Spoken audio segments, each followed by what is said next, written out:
It is Friday, March 20th. Let's talk PlayStation. Obviously, it's been a very big week, not just for PlayStation, but also Xbox, so we have a ton to go over, as I'm sure you're all aware, but we'll start with our PlayStation Plus reminder. The March games that are available right now: Sonic Forces, Shadow of the Colossus, plenty of time to grab these games or add them to your library.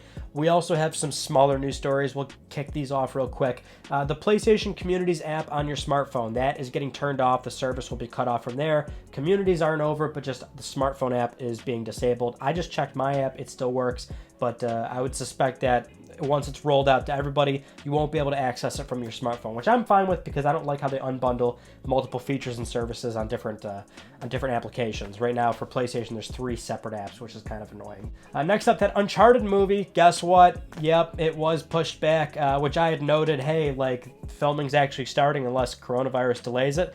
No, that delayed it. So they're saying 6 weeks. We'll see if in 6 weeks, pending, where society is, if the movie will actually carry forward with production.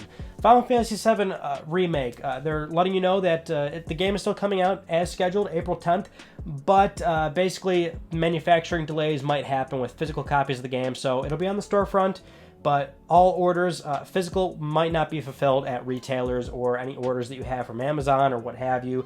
They're just letting you know there, so expect that you might not get a copy. Media Molecule also this past week had confirmed that they're actually releasing a demo for Dreams, which I think is really great. So the cool thing about Dreams, honestly, not just the game itself, but rather most of the marketing has been a lot of word of mouth. So we've got a lot of top streamers, a lot of big YouTubers that are actually giving this game some attention, and people are seeing how fun it is.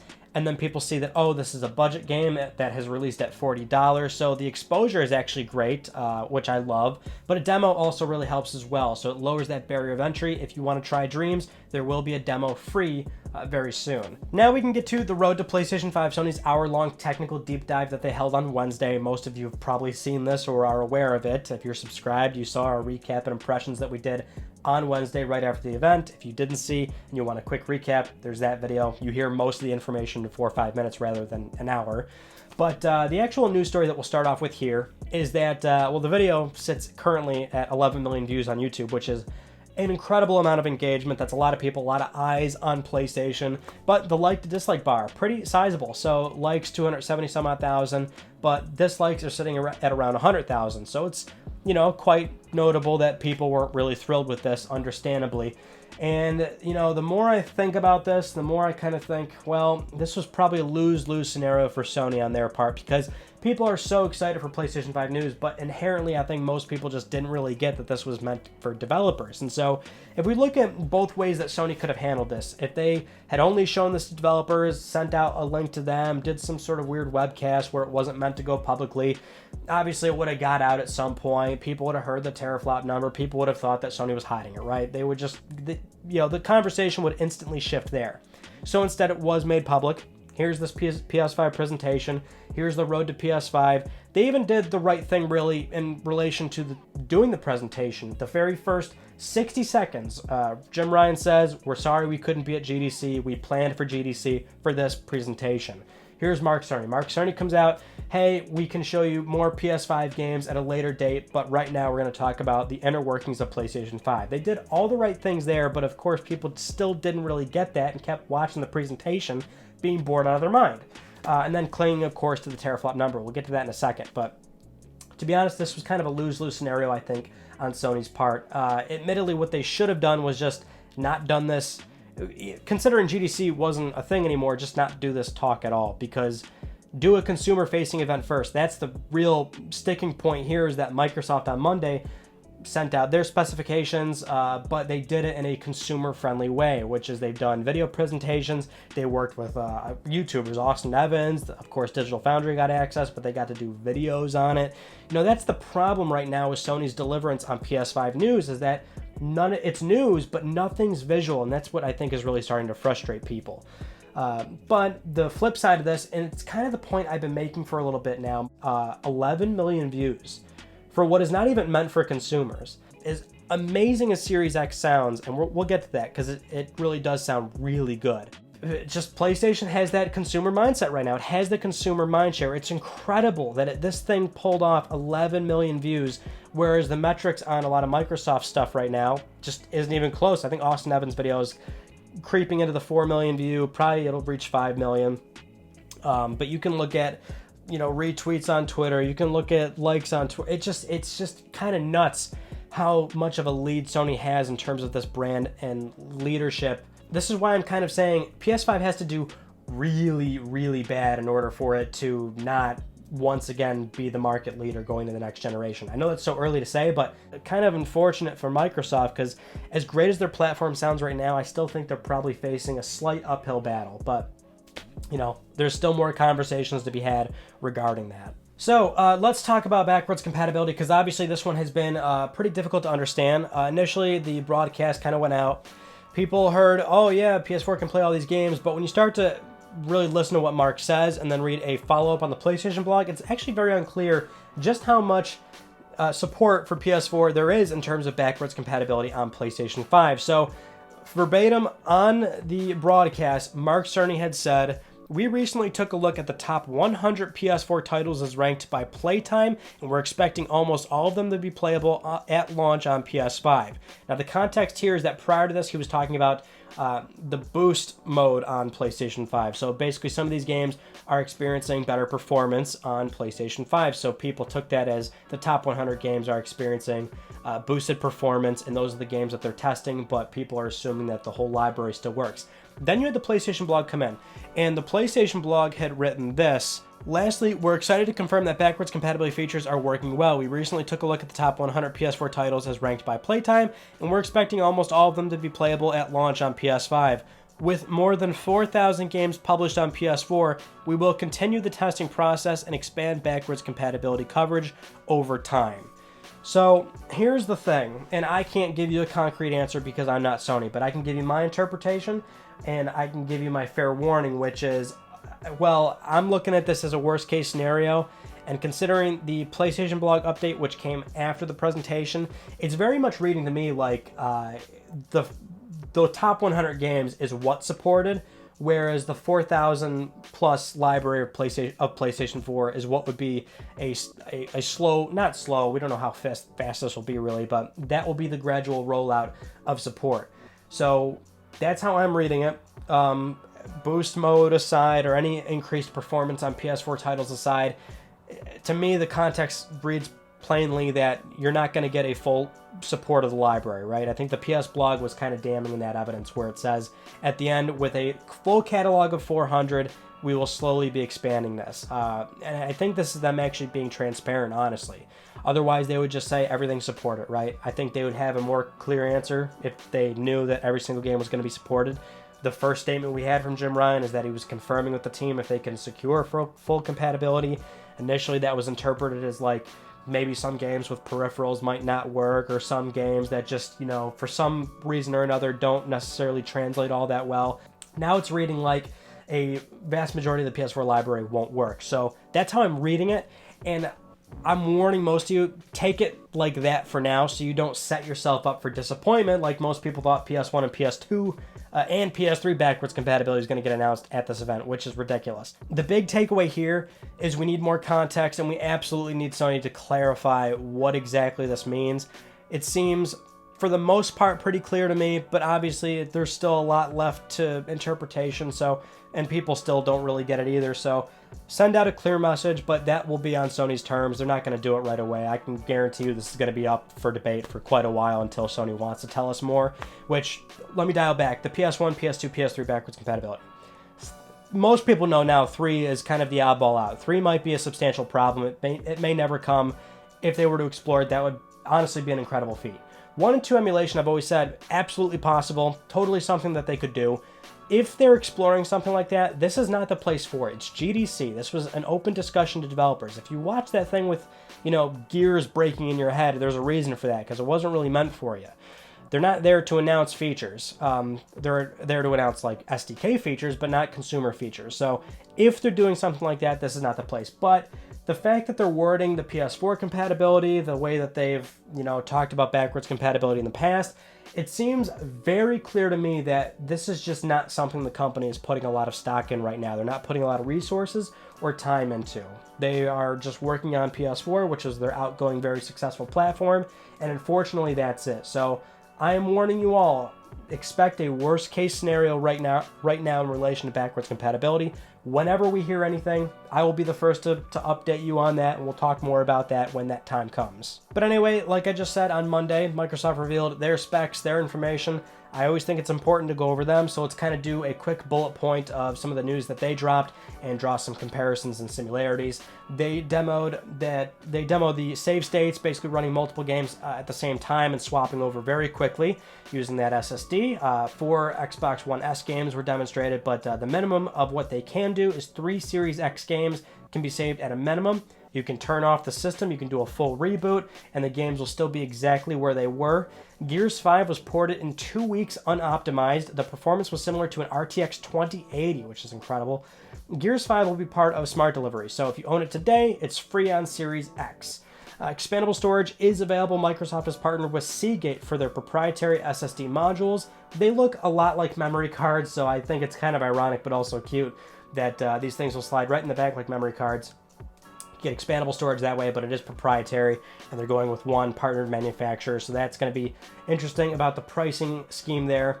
Dynamic latency input was detailed. The controller accepts inputs quicker. The software for input management was rewritten with tools accessible to developers and support for HDMI 2.1 displays. That'll play a big role altogether to lower that latency. Screen tearing is also being tackled with more development tools available for teams to avoid that issue. Backwards compatibility was discussed. So Series X handles Xbox One games at a hardware level. That's great. We kind of expected that. While still improving select titles with higher frame rates and resolutions without developers having to do anything. That's great. Similar to the boost mode that we're hearing on PlayStation 5. They're going to throw certain names around how they're going to call this, right? But essentially the same thing. Machine learning is being used to apply HDR to games that don't officially support it. This is incredible. Halo 5, a recent game, was demoed alongside Fusion Frenzy, a game that's 20 years old. Now, they're labeling this a technical demo that's kind of getting thrown around that, hey, this is what Xbox Series X can do. They're very much calling this a technical demo, so it's something that could be system-wide and even used for accessibility features, so you could do a grayscale or invert colors, things like that, retroactively, so no developers have to do anything, but they're kind of implying that it might not be ready for prime time or might not be for every single game, but hopefully they work that out. And those are some of kind of the main features that they talked about on Monday, alongside their specifications, which is 12.1 teraflops, some massive GPU power, so we can also compare that immediately to PlayStation 5, which Sony dropped around 10.28, I think is the exact figure for their particular GPU. So the teraflop story, of course, it's finally at an end, but it's also not, right? We have the numbers so we can actually do some comparisons, but at the same time, I'm glad that it's over because the rumor stuff is over, right? So let's go over that real quick. The rumors, pretty much nobody was really right when it came to insiders, but really a great part of that is the origination of the GitHub leak, right? It kind of came back amazingly, if it really did. That's the problem, is that we'll never really know for certain what exactly happened. But as the timeline has kind of laid itself out here, the GitHub leak was based on RDNA 1 with 36 CUs, right? And so when we learned that PS5 is RDNA 2, we kind of threw the GitHub leak out of the way. We had tons of insiders saying it was around 11 or 12 or 13.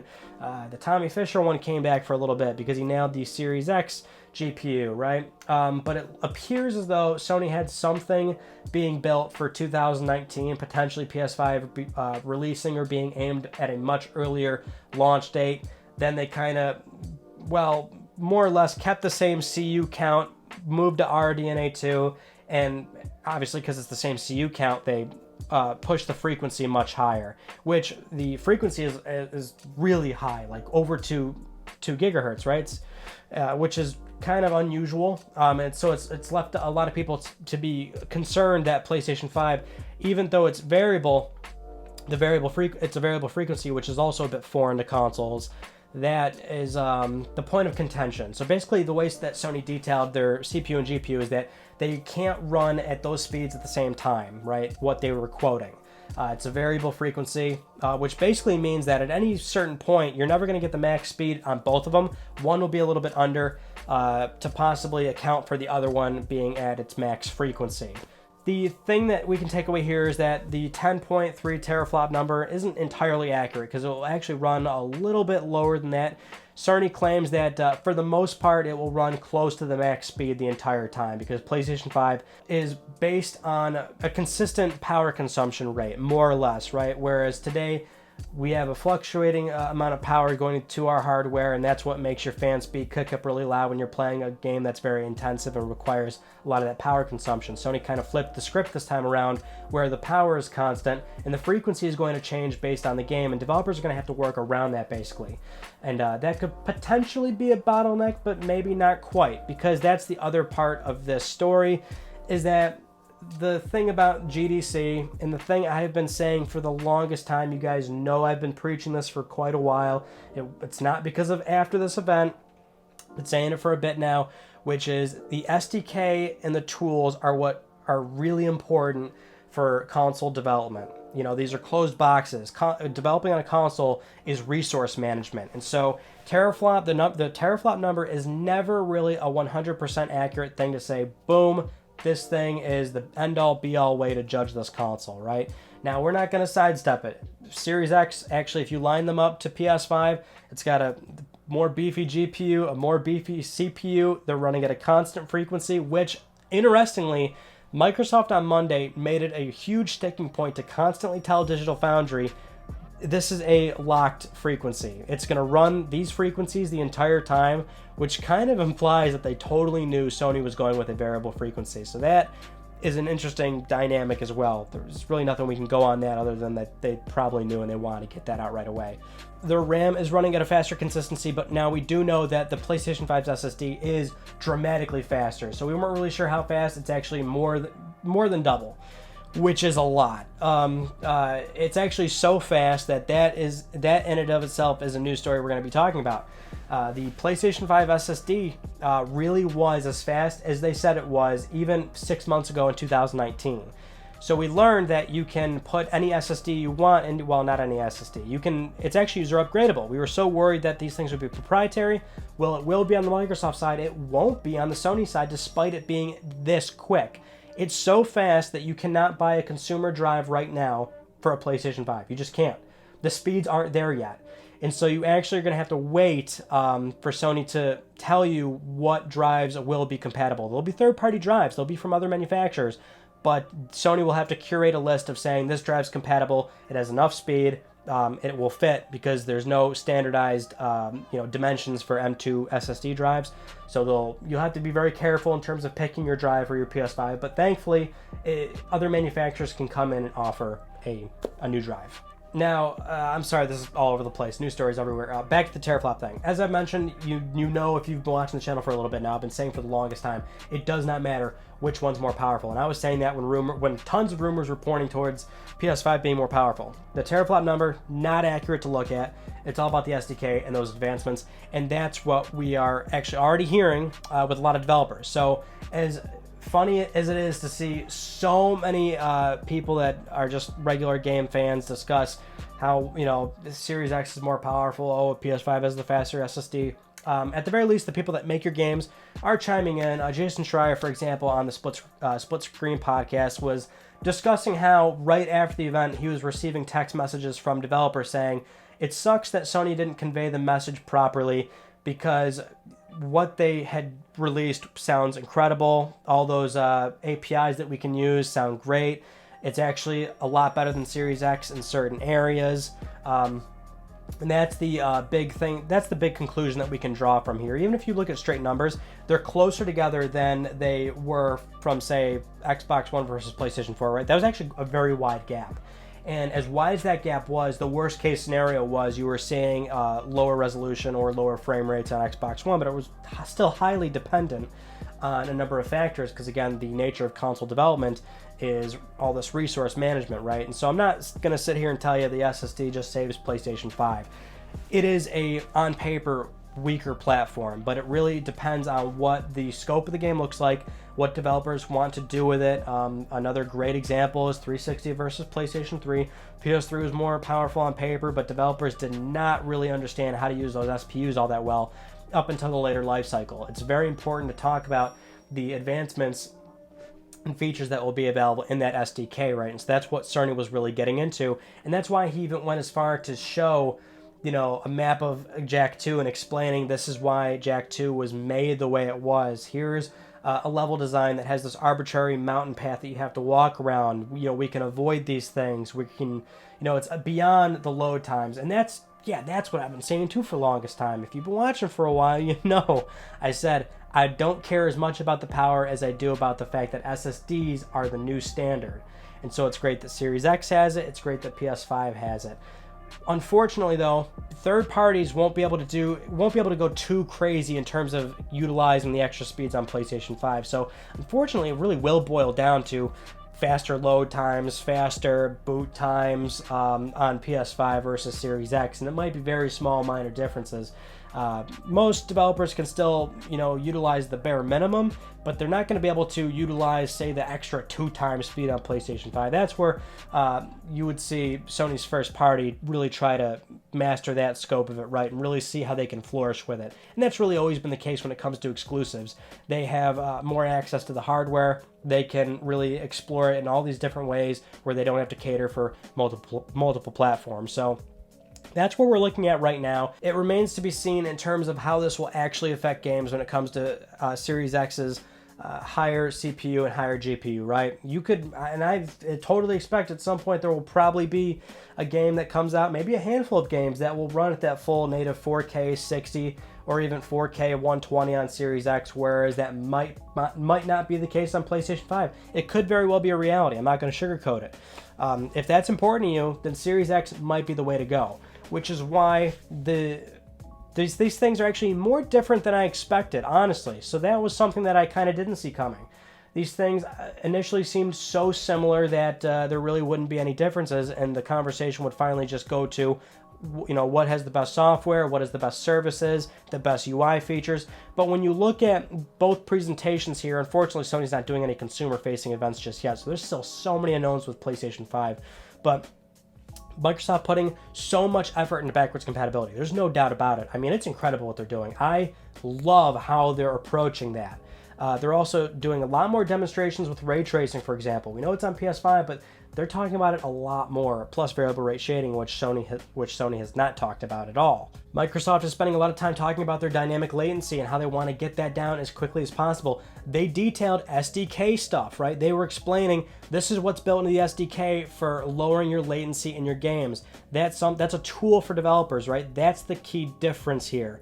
Whereas on the Sony side of things, they talked about 3D audio a lot. They talked about that Tempest engine, dedicated 3D audio chip on PlayStation 5. They want that to be a big deal moving forward. They want to change the way we listen to games and have this really incredible audio experience. They obviously opted for a very fast SSD. They want to give developers this kind of open air freedom when it comes to developing their games so that there's no bottlenecks in terms of doing arbitrary game design, right? That was a big part of their conversation.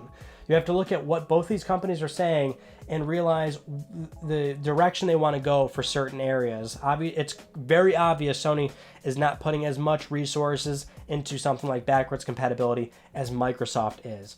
And so I really am surprised to see that there's more differences than we were led to believe initially. Now, just for the heck of it, we'll also go over a rumor on Reddit because we got to throw in one of these in here, right? Apparently, Spider-Man 2 is aimed for a holiday 2021 release. We're hearing a lot of very interesting things about it. No online co-op, completely single player. Kind of expecting that. Carnage and Mysterio in the game, possibly Venom. The web slinging totally overhauled, making it easier for lower buildings because apparently Queens and Brooklyn is going to be added this time around. It'll be set during winter, so 5 to 6 months after the events of the first game. So pretty interesting. One of those rumors that we'll follow up on. The thing is, it's cool that we're hearing stuff like this now, right? where the closer we get to PS5, we're going to hear more rumors about actual PS5 titles, and then we'll get a general idea of the lineup. And what I mean by lineup is, you know, what's going to be in that first year, what's slated for within the first year, what's slated for year 2, what's slated for, you know, Q3 of 2022, right? That's how we are going to get a lineup of Sony's first party. And so this is kind of like one of our first really genuine examples of a game that might, you know, be in a later part of the PS5 life cycle. So now we can kind of start that rumor mill as well. Now let's get to Let's Talk Plus, the weekly Let's Talk PlayStation giveaway, where one of you could win a $10 PSN code. I'd like to congratulate this viewer right here. I'll be contacting you very soon via email or Twitter if you would like to win a $10 PlayStation Network code. We do this every single week on Let's Talk PlayStation, every Friday. Follow the link down below. Supporting this channel a number of ways can gain you an entry, and I will announce the winner next week. I'm trying to pay for your games. Those are all the news stories that I want to talk about you all. On Monday, we had a rumor regarding Sony potentially acquiring the IP of Castlevania, Metal Gear, and Silent Hill. So watch that rumor. Not really a super believable rumor, but there's some interesting, you know, cross checks we do there. And then on Wednesday was the Road to PS5 recap and impressions. So you can watch that for a quick recap if you didn't see the whole hour-long event, which if you watch it, I mean, there's really, you know, it is kind of one of those things where it's very technical, so no consumer stuff. But that's the important thing, is that we still have no consumer events or presentations about PS5. So at some point when those come, I think that's when it'll get a lot more exciting. I think it's very easy to be upset right now when we just have the 2 articles and this, you know, this hour-long conversation with no footage, right? I understand people's frustrations, but technically we have not seen real PlayStation 5 content just yet. So it'll come at some point, but I'm thinking it's probably going to be closer to, well, around the E3 time, right around June, around that area, unfortunately. So we might be in for a lot more waiting, but maybe we'll get some state of plays or something. I don't know. This coming Tuesday, though, we have PS Vita Online 2020, the update there. I played some PlayStation Vita, played a bunch of games, see who I could find online, and you'll see the results on Tuesday. Other than that, that's it. That concludes this week's episode of Let's Talk PlayStation. I'm Ryan Badecki. Thank you all so much for talking with me, and I will see you all next Friday.